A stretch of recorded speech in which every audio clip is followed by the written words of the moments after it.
September 19th, 1944, 06:15 hours, near Aricourt, eastern France. The morning fog hung thick over the Lorraine countryside as the Panthers of the 113th Panzer Brigade advanced toward their objectives. According to the brigade's after-action report filed with 5th Panzer Army Headquarters. At approximately 06:20 hours, lead elements encountered enemy tank destroyers of unknown type. Enemy vehicles demonstrated exceptional mobility, engaging our tanks at ranges of 400 to 800 meters before rapidly displacing. Initial contact resulted in loss of 3 Panthers within 5 minutes. Through the mist, German tank crews heard a sound they had never encountered before. A high-pitched engine whine, almost like an aircraft. Low silhouettes materialized from the fog, fired rapid salvos and vanished before German gunners could traverse their turrets to engage. The entire attack pattern lasted less than 20 seconds per engagement. Across the battlefield that morning, 39 German tanks of the 113th Panzer Brigade, commanded by Colonel Erich von Seckendorf, were about to discover a terrifying truth. The Americans had built a tank destroyer that could reach 55 miles per hour, faster than any tracked armoured vehicle in existence. While German doctrine assumed all tank destroyers would be slow, heavily armoured fortresses like their own Jagd Panthers, the M18 Hellcat had been designed around a completely different philosophy: speed as armour, mobility as survival, agility as lethality. The mathematics of tank combat were about to be rewritten. A Panther's turret needed 18 to 60 seconds for full rotation depending on engine speed. The Hellcat's hydraulic turret could traverse 360 degrees in just 24 seconds, independent of engine RPM. At 55 miles per hour, the M18 could cover 400 meters before a Tiger tank's turret could traverse even 90 degrees. The transformation began in December 1941, when Lieutenant Colonel Andrew Davis Bruce stood before a classified briefing at the War Department. The devastating success of German blitzkrieg tactics had shattered conventional military thinking. Poland had fallen in 35 days. France, with the world's largest army, had collapsed in 6 weeks. The Wehrmacht's panzer divisions had proven that mobility and concentration could defeat any static defence. Bruce, a cavalryman by training who understood the value of speed and manoeuvre, proposed something radical. Instead of matching German tanks ton for ton, gun for gun, America would build a vehicle that hunted tanks the way cavalry once hunted infantry, through speed, surprise, and superior mobility.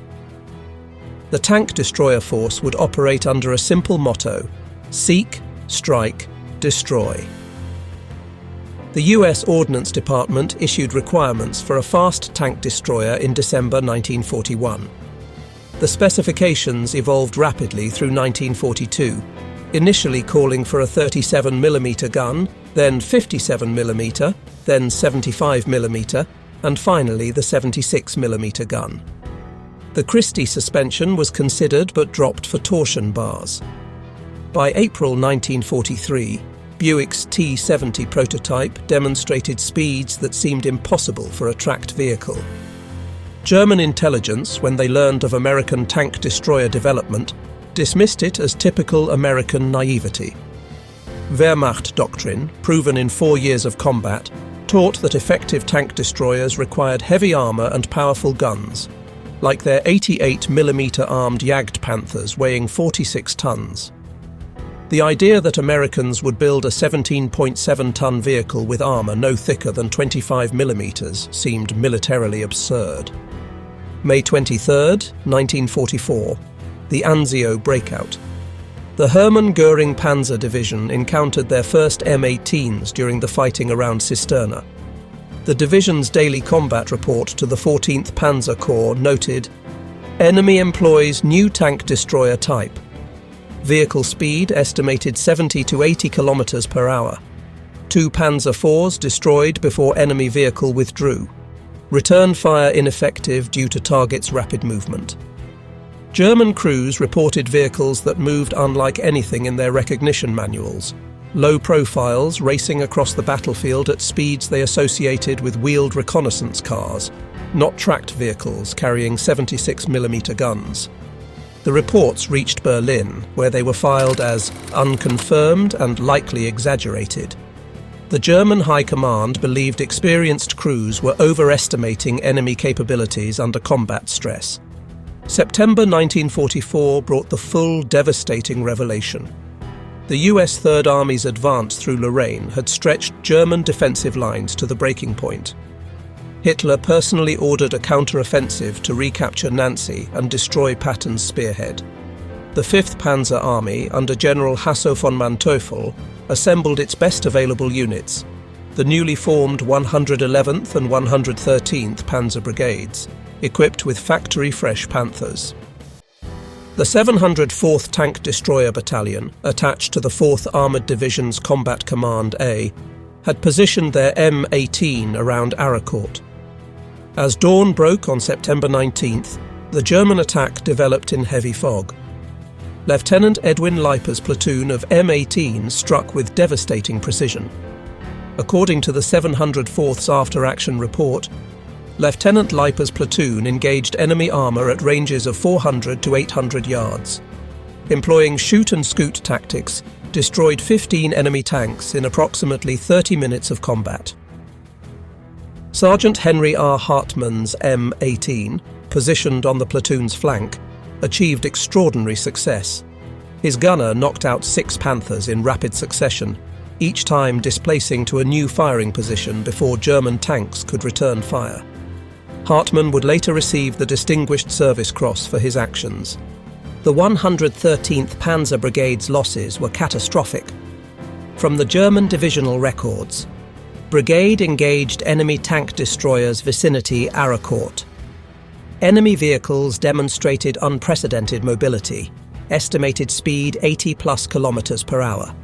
Losses: 39 tanks destroyed, 11 damaged. Enemy losses estimated 3 to 4 vehicles.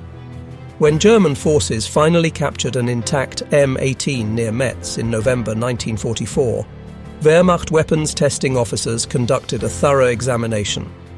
Their technical report, forwarded to the Inspector General of Panzer Forces, revealed specifications that challenged every assumption about tank destroyer design. Verified specifications: weight 17.7 metric tons versus Panther 44.8 tons. Maximum speed 88.5 kilometers per hour confirmed on test track. Panther 46 kilometers per hour maximum. Engine Wright R975 C4 radial 400 horsepower, later production models. Power to weight ratio 22.6 horsepower per ton. Panther 15.6 horsepower per ton. Tiger 1 12.8 horsepower per ton. Turret traverse 360 degrees in 24 seconds, hydraulically powered. Armour maximum 25mm turret front, 13mm hull sides. Main armament 76mm M1A1 or M1A2. Transmission Torque-matic automatic, 3 forward speeds. The German report concluded, vehicle achieves performance through extreme design philosophy. Armour protection sacrificed for mobility. Engine is aircraft type, air-cooled radial. Automatic transmission eliminates clutching, permitting driver to concentrate on manoeuvring. Combat effectiveness depends entirely on mobility and crew training. The mathematics of the M18's advantage were irrefutable. German tank turret traverse speeds, dependent on engine RPM, varied significantly. Tiger Y, 6 to 19 degrees per second, 60 to 19 seconds for full rotation. Panther early models, 6 degrees per second, 60 seconds for full rotation. Panther late models, up to 19 degrees per second at 2000 RPM, 19 seconds minimum. Tiger II, 15 to 24 degrees per second, 24 to 15 seconds for full rotation. The M18's hydraulic traverse maintained 15 degrees per second regardless of engine speed, critical when engaging multiple targets or tracking fast-moving enemies. At its top speed of 55 miles per hour, an M18 could travel 400 meters in 16 seconds, 800 meters in 33 seconds, cross a 1,000-meter killing field in 41 seconds. A Panther needed 30 to 60 seconds just to complete a 180-degree turret traverse when tracking a moving target at varying speeds. The M18's employment revolutionized American anti-tank tactics. The 704th Tank Destroyer Battalion's combat manual, updated after Aracourt, specified M18 employment emphasizes mobility over direct firepower exchange. Recommended engagement sequence: fire 3 to 5 rounds from concealed position. Immediately displace minimum 200 yards. Re-engage from new position at different angle. Never remain stationary longer than 60 seconds when in enemy observation. This shoot and scoot doctrine proved devastatingly effective. German tank crews, trained for methodical, deliberate engagements at long range, couldn't adapt to opponents who refused stand-up fights. December 19, 1944. The German Ardennes offensive, Hitler's last gamble, was in its third day. The 2nd Panzer Division, spearheading the drive toward Antwerp, approached the crucial crossroads at Neuville, held by Team des Aubry and elements of the 101st Airborne Division. 4 M18s from the 609th and 705th Tank Destroyer Battalions faced overwhelming odds. The morning fog that had helped conceal German movements now became the Hellcat's ally. According to the 705th Tank Destroyer Battalion's combat report, 4 M18s engaged elements of 2nd Panzer Division in fog conditions. Using high-speed displacement between firing positions, created impression of larger defensive force. Confirmed destroyed 24 enemy tanks. M18 losses, 1 vehicle to artillery. The Hellcat's tactics were simple but effective. They would fire 2 or 3 rounds, then immediately reverse at full speed into the fog. By the time German tanks traversed their turrets toward the muzzle flashes, the M18s had relocated 200 to 300 yards and were engaging from a completely different angle. The 2nd Panzer Division's war diary recorded, encountered strong tank destroyer resistance at Neuville. Enemy vehicles of high mobility operating in fog. Unable to effectively engage due to rapid displacement of targets. Attack suspended pending reinforcement. This 48-hour delay proved critical, allowing the 101st Airborne to strengthen Bastogna's defences and ultimately hold the vital crossroads. By November 1944, German commanders were desperately trying to develop tactics to counter the M18 threat. General Hasso von Manteuffel issued tactical guidance to 5th Panzer Army. Enemy M18 tank destroyers confirmed capable of 80+ km/h road speed, 40+ km/h cross-country. Standard engagement procedures must be modified. Do not attempt to track moving M18 with turret traverse.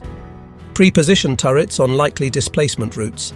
Employ infantry with Panzerfausts on flanks.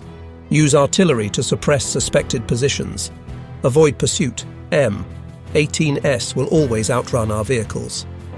But these adaptations proved largely ineffective.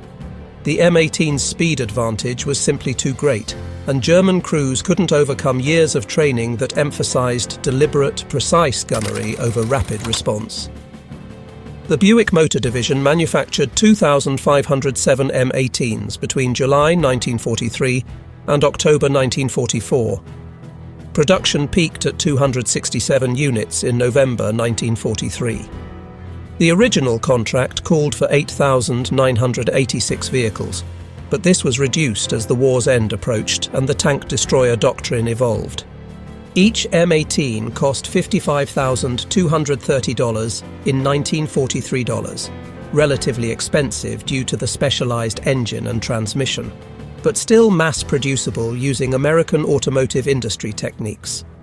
By contrast, a German Panther cost approximately 117,100 Reichsmarks, and required significantly more production time due to its complex final drive and transmission systems. The M18 was designed for mass production from the start. The Wright R975 radial engine was already in production for aircraft and other vehicles. The Torquematic transmission eliminated complex driver training. The open-topped turret simplified manufacturing. Standard automotive components were used wherever possible. The Tank Destroyer Training Center at Camp Hood, Texas, developed specialized programs for M18 crews. Training emphasized skills different from conventional tank operations. Driver training focused on high-speed maneuvering, rapid acceleration and braking, and terrain exploitation. Drivers learned to maintain maximum speed while providing stable gun platforms during brief halts.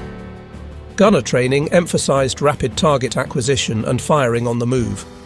Unlike German gunners trained for deliberate, precise long-range shots, M18 gunners learned to fire quickly at moderate ranges, accepting lower first-round hit probability in exchange for rapid engagement. Commander training stressed battlefield awareness, rapid decision-making, and coordination with other M18. Commanders learned to think 3 moves ahead, always planning their next 2 firing positions before engaging. The psychological profile for M18 crews differed from heavy tank crews. Recruiters looked for men comfortable with risk, able to make instant decisions, and who preferred agility over the psychological comfort of heavy armor.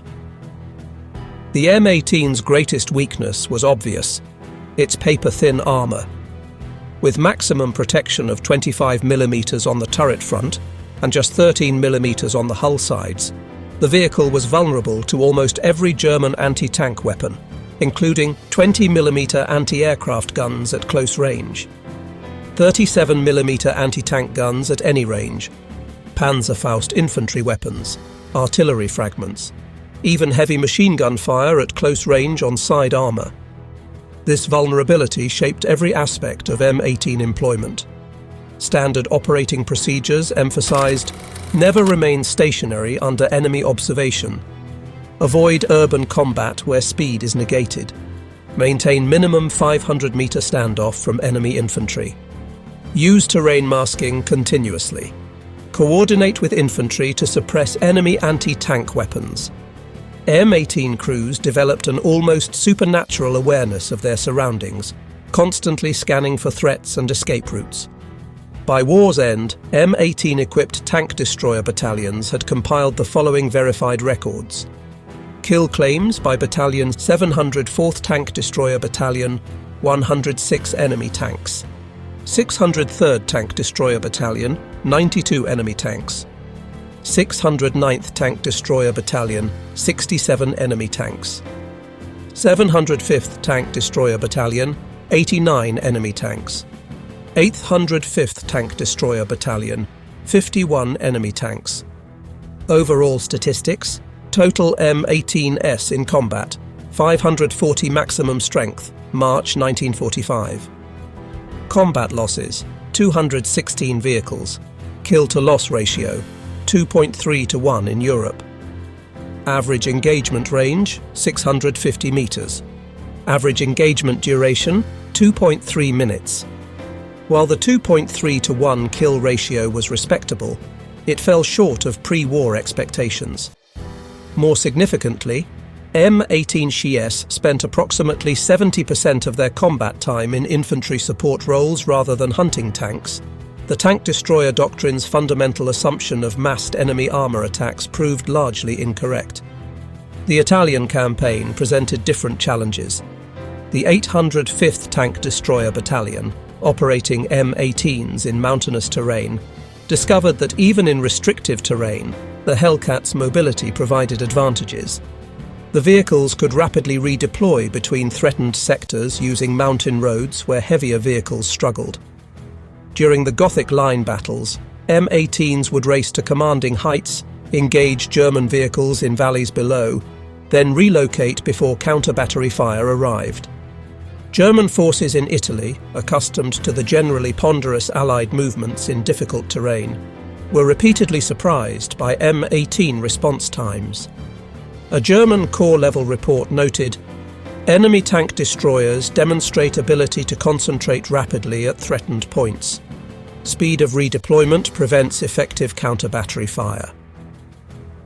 The 637th Tank Destroyer Battalion brought M18 to the Pacific, participating in the Philippines campaign. Against minimal Japanese armour, the vehicles served primarily in bunker busting and infantry support roles. The open turret proved nearly fatal against Japanese infantry tactics. Crews welded improvised overhead cover and chicken wire screens to defend against grenades and satchel charges. The vehicle's speed allowed rapid response to Japanese infiltration attempts, but jungle terrain often negated mobility advantages. The M18 incorporated several revolutionary features. Torque-matic transmission. This automatic transmission, developed by General Motors, eliminated manual clutching. 3 forward speeds shifted automatically based on speed and load. Drivers could concentrate entirely on maneuvering rather than gear selection, critical at high speeds. Torsion bar suspension. Providing 14 inches of wheel travel, this suspension system allowed sustained high-speed movement over rough terrain. The long suspension travel absorbed impacts that would have damaged leaf spring vehicles. Wright R975 radial engine. This 9-cylinder air-cooled aircraft engine provided exceptional power-to-weight ratio. Early models, C1, produced 350 horsepower, while later versions, C4, generated 400 horsepower. Air cooling eliminated vulnerable radiators and coolant systems. Hydraulic turret traverse.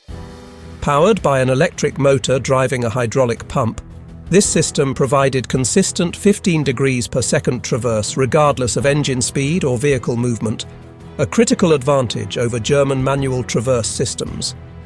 The M18's combat record profoundly influenced post-war armoured vehicle development. While the tank destroyer doctrine itself was abandoned, the tank destroyer force disbanded in November 1945. The Hellcat's demonstration that mobility could substitute for armour resonated globally. Soviet Union developed the PT-76 light amphibious tank and later BMP infantry fighting vehicle emphasising mobility. Britain created the CVRT series prioritising speed for reconnaissance. France built the AMX-13 with automatic loader to reduce weight. Germany.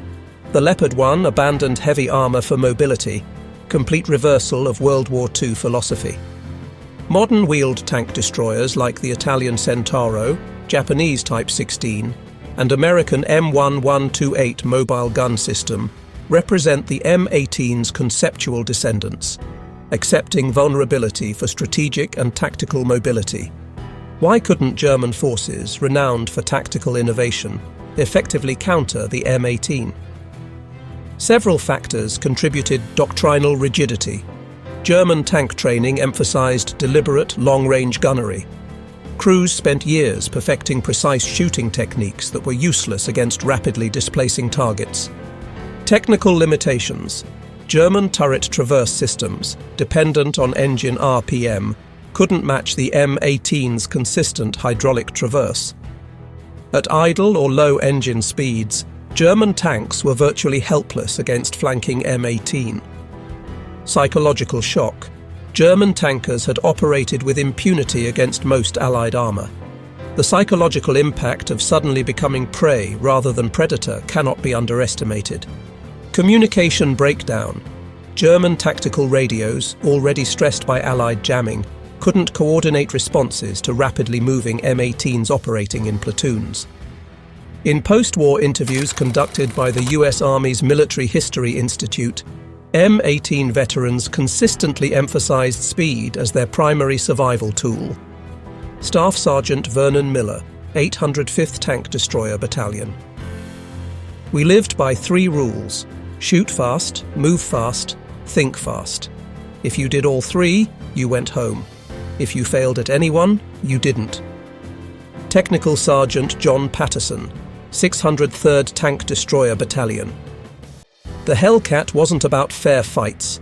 It was about unfair fights, in our favour. We'd hit them where they didn't expect, when they didn't expect, and be gone before they knew what happened. Private First Class Robert Chen, 704th Tank Destroyer Battalion. Every time I climbed into our M18, I knew I was sitting in a tin can. But it was a tin can that could run 55 miles per hour. That speed saved my life more times than any armour could have. The M18's combat statistics tell a complex story. Mobility metrics: top speed, 55 miles per hour, 88.5 kilometers per hour on roads. Cross-country speed, 26 miles per hour, 42 kilometers per hour. Acceleration 0 to 30 miles per hour, 11 seconds. Range, 150 miles on 75 gallons of fuel. Ground pressure, 10.5 psi, lighter than many trucks. Combat performance: average kills per vehicle, 2.4 enemy tanks. Average survival time in combat, 67 days. Mechanical reliability, 200 miles between major maintenance. Crew survival rate when vehicle destroyed, 73%. These statistics reveal both strengths and weaknesses. The high crew survival rate reflected the vehicle's speed. Crews could often escape even when their M18 was hit. The relatively short combat survival time confirmed the vulnerability of thin armour. The M18 Hellcat's influence extends beyond specific vehicles to fundamental concepts in modern warfare. Sensor-to-shooter time. Modern combat emphasises rapid target engagement, conceptually similar to the M18's shoot-and-scoot tactics. Active protection. Today's active protection systems represent technology attempting to replicate what the M18 achieved through speed, avoiding hits rather than absorbing them. Network-centric warfare. M18 platoons coordinating rapid attacks from multiple directions presaged modern networked combat operations. Asymmetric response.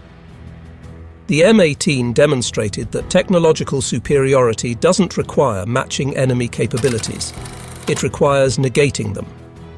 The M18 Hellcat stands as one of World War II's most innovative combat vehicles. Born from American industrial capability and tactical creativity, it challenged fundamental assumptions about armoured warfare. German tankers, trained to dominate through superior armour and firepower, discovered that American innovation meant changing the rules of engagement entirely. The Hellcat's 55 miles per hour top speed wasn't just a technical specification. It was a paradigm shift that German tactical doctrine couldn't accommodate. The M18 proved that in warfare, as in nature, survival doesn't always favour the strongest or the most heavily armed. Sometimes it favours the fastest, the most agile, the most adaptable. German tank crews, watching their careful aimed shots miss rapidly disappearing M18s, learned this lesson repeatedly in the killing fields of France, the frozen forests of the Ardennes, and the final battles in Germany itself. Today, when military historians analyse the M18 Hellcat, they see more than just a successful tank destroyer. They see American military innovation at its most creative, identifying enemy strengths and systematically negating them through unconventional means. The German tankers never knew the American Hellcat could reach 55 miles per hour until they faced it in combat. That technological surprise, combined with tactical innovation and crew training, created a weapon system that transcended its mechanical specifications. In the end, the M18 Hellcat rewrote the mathematics of armoured combat. It proved that protection didn't require armour, that lethality didn't require the biggest gun, and that battlefield dominance could be achieved through mobility rather than mass. At 55 miles per hour, it outran not just German tanks, but German military doctrine itself. The ghosts of M18s still haunt modern military thinking. Every time a military planner chooses mobility over protection, every time a commander emphasizes speed of action over deliberate preparation, every time a weapons designer accepts vulnerability to achieve performance. The Hellcat's lesson echoes through decades. Sometimes the best armour is not being where the enemy shoots. German tankers of the 113th Panzer Brigade, the 2nd Panzer Division, and dozens of other units learned this lesson in blood and fire. They faced an enemy that refused to fight on their terms, that turned their strengths into weaknesses, that struck and vanished like phantoms in the fog. They learned that American innovation didn't mean building better tanks. It meant building something entirely different, something that moved too fast for their tactics, their training, and their turrets to counter. The M18 Hellcat, 55 miles per hour of American audacity, remains proof that in warfare, speed can be the ultimate weapon. German tankers never knew the American Hellcat could reach such speeds. By the time they learned, it was already too late. The war was lost, not just on the battlefield, but in the realm of imagination, where American engineers dared to trade armor for velocity, creating a predator that hunted the hunters.